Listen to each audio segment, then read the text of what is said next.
You around there, Mick? Yeah. I think it was you pointed out first to me. I think I'd never heard this until you said it. That action uses the intrinsic muscles in the palm of the hand. Yeah. And I don't think FM probably knew that, because you'd think if he knew it, he would have said it. Do you know all those normal flexion and extension movements that we make with the fingers and thumb are all actually controlled from musculature in the forearm, through long tendons through the palm. And that is one of the only two actions that is done not by the forearm musculature, but by that. I'm wondering, actually, what's the other one is that, isn't it? Yes, yes. And, you know what that is?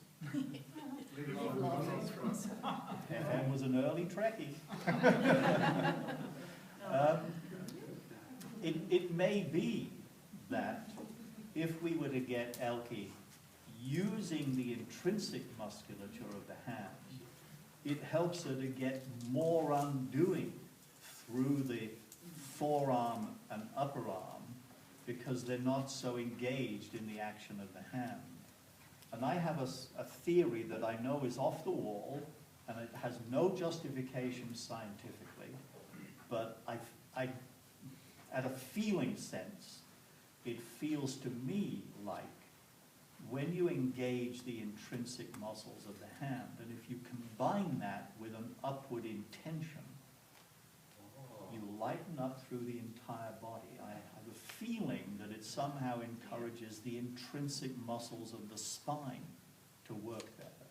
But I don't think there's any neurological link, anything to back that up. It's just an off-the-wall gut feeling when I work with people. Mick was going to say something about just that in that sense, if you are using those intrinsic muscles and freeing up your wrists a bit, it's again, it's a bit of an off-the-wall thing, but the Chinese call the wrists the little neck. Oh, yeah! Yeah, you know, all those, I more and more believe, going right back to day one, first person, second person, third person, a lot of the Chinese and Indian and Japanese stuff about ki and chi and prana, just reframe it as hundreds and thousands of years of first-person reports of what you experience when you practice these disciplines very deeply. They're a treasure trove for us, and it's fascinating how often we start to experience something like that. Anyway, let me get on. I'm sorry, you've been very patient here. Let's just, bring your hands up, get over the chair. And what did I say about upright and vertical? You're going to have your hands upright. You're not going to have them way over. I thought I was going to stand being monkey. No, you're going to put that hand on, and I want you to see how you're doing that, and I want you to do that. Yes, thank you. Thank you. Now, there's a reason for that I'll get onto. And before I get onto it, FM said an amazing thing about how to hold the chair. If you think about it carefully, he said, grasp the back rail of the chair gently and firmly. So you've got 3 words, grasp. That's quite strong. Gently. That's quite gentle. And firmly. How do you put all that together? Well, Elke has just a nice, elastically toned hold on the chair. People said FM, Judy Leibovitz said to me, his hands were soft as butter, strong as steel. That's like grasping gently and firmly, isn't it? There you are going up in the middle and widening to breathe and letting your ribs move. That's right.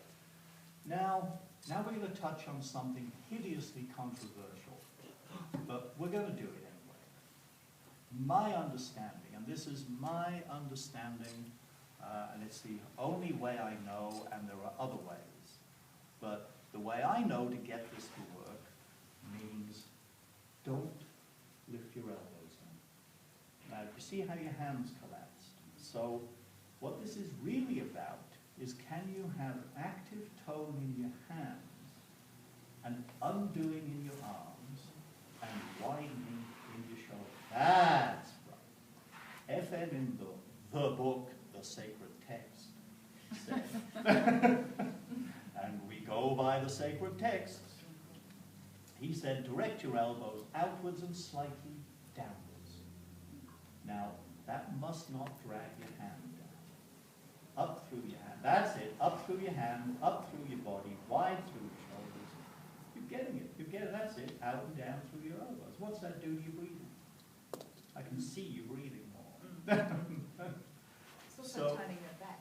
Yes, it's toning her back, up through the hands, up through the body, wide through the shoulders, especially the front of the shoulders, elbows down. Down a little more. That's right. Undo your upper arms, drop your, now don't keep your hands up. That's it. Hands up, elbows out and down. Breathe. You're concentrating. I don't blame you. It's a hell of a lot and all these people watching. But you're doing good. That's right. That's right. Elbow down, shoulder out. That's it. That's right. There's your back. You've got a beautiful elastic sheet of musculature through your entire back now. And her breathing, these lower ribs are really, what was it I once heard about an opera singer, when you stood on stage behind her, her back was working like a bellows. You've got ribs that are working like a bellows there. That's really good. Okay, thank you. Good. Do you teach that in Monkey's hospital? We certainly teach it in monkey. I've never actually bothered about doing it from a squat, but I guess you So could. all monkeys. Oh, sure, yeah. What's the other thing for monkey?